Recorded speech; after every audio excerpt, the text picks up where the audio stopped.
दोस्तों संघर्ष 2 देखने के बाद संघर्ष 2 के डायरेक्टर के लिए दिल से बस एक ही बात निकलती है, माँ खराब हो जाएगा। मैं माँ अम्मा बहन पे आ जाऊंगा। मैं इनकी अम्मा बहन पे आ जाऊंगा। दोस्तों संघर्ष 2 देखने के बाद हम यही सोच रहे हैं कि एक बेहतरीन डायरेक्टर इतना घटिया डायरेक्टिंग कैसे कर सकता है भाई। कहीं पराग पाटिल कोई सस्ता नशा करके संघर्ष 2 तो डायरेक्ट नहीं कर रहे थे।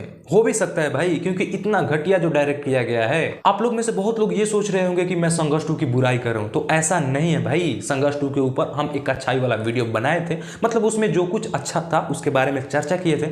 अगर आप लोग अभी तक वो वीडियो नहीं देखे हैं तो मेरे चैनल पर जाके देख सकते हैं। फिलहाल आज के इस वीडियो में हम ये बताने जा रहे हैं कि संघर्ष 2 के डायरेक्टर पराग पाटिल के द्वारा और एडिटर के द्वारा क्या कुछ गलतियां किया गया है इस मूवी में, उसके बारे में चर्चा करने जा रहे हैं। उससे पहले आप मेरे चैनल को सब्सक्राइब कर दीजिए ऐसा ही फैक्ट्स वाला वीडियो देखने के लिए। दोस्तों संघर्ष 2 के डायरेक्टर पराग पाटिल इसके पहले संघर्ष डायरेक्ट किए थे, आस्की 2 डायरेक्ट किए थे। मतलब इतना ज्यादा बढ़िया डायरेक्ट करने के बाद पता नहीं ये क्या कर दिए संघर्ष 2 में। आखिर पराग पाटिल इतना गलती कैसे कर सकते हैं भाई। दोस्तों संघर्ष 2 के डायरेक्टर पराग पाटिल के द्वारा इस मूवी में क्या कुछ गलती किया गया है वो हम आपको दिखा नहीं सकते। उसको देखने के लिए आपको हॉल तक जाना पड़ेगा।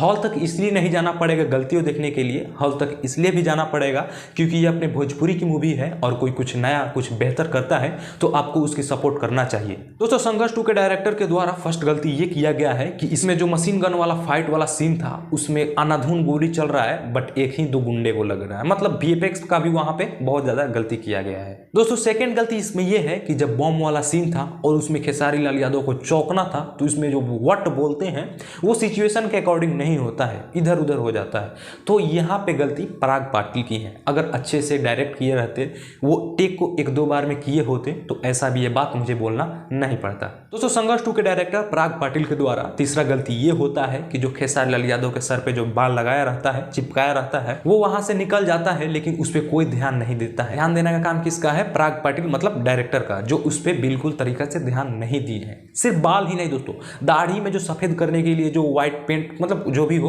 वो लगाया गया था, जैसे पाउडर वाउडर लगाया गया हो अभी अभी, मतलब उसको बेहतरीन तरीके से नहीं किया। दोस्तों आखिरी गलती ये है कि खेसारी लाल यादव की बेटी कृति यादव जब स्पीच देती है आईएएस बनने के बाद, तो कृति यादव के चश्मा में जो सामने से कैमरा रिकॉर्ड कर रहा होता है वो भी उनके चश्मा में कैद हो जाता है।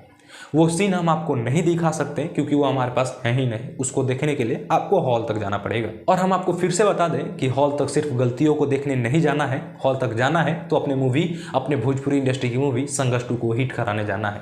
क्योंकि भोजपुरी इंडस्ट्री में फर्स्ट टाइम इतने महंगे बजट की मूवी बनी है, इतने बेहतरीन कॉन्सेप्ट वाली मूवी बनी है, तो हम सबका ये दायित्व बनता है कि उसको जाकर हॉल तक देखें और मूवी को एक सफलपूर्वक मूवी को हिट कराएं, ताकि हमारे भोजपुरी इंडस्ट्री के जितने भी कलाकार हैं वो गानों पर ध्यान ना दें, मतलब दें उतना भी ना दें, उससे ज़्यादा गाना से ज़्यादा अपनी मूवी पे ध्यान दें और हमारे भोजपुरी इंडस्ट्री के लिए एक गोल्डन ऑस्कर तो जरूर लाएं। तो आपके नज़दीकी सिनेमा घर में चाहे जो भी मूवी लगा हो, वो चाहे पवन भैया के हर हर गंगे हो या फिर खेसारी भैया का संघर्ष 2 हो, उसको आप लोग जरूर जाके देखिए। मूवी बहुत बढ़िया है, ये मत सोचिएगा कि मूवी अश्लील हो सकता है तो हम नहीं जाएंगे भोजपुरी मूवी देखने के लिए, क्योंकि लोगों के मन में इतना ज़्यादा वहम है कि हाँ ये भोजपुरी मूवी है, इसको कौन देखेगा। मतलब ऐसे कंसेप्ट को दूर करके अगर आप जाके मूवी देखते हैं, मूवी सफलपूर्वक हिट होती है। तो इस मूवी से भी बढ़िया बढ़िया मूवी ये लोग भोजपुरी के जितने भी प्रोड्यूसर हैं वो प्रोड्यूस करेंगे, डायरेक्टर डायरेक्ट करेंगे, और जितने भी एक्टर हैं वो अपने अभिनय के द्वारा आप सभी को एंटरटेन करेंगे और अपने भोजपुरी इंडस्ट्री के लिए भी बहुत बढ़िया काम करेंगे।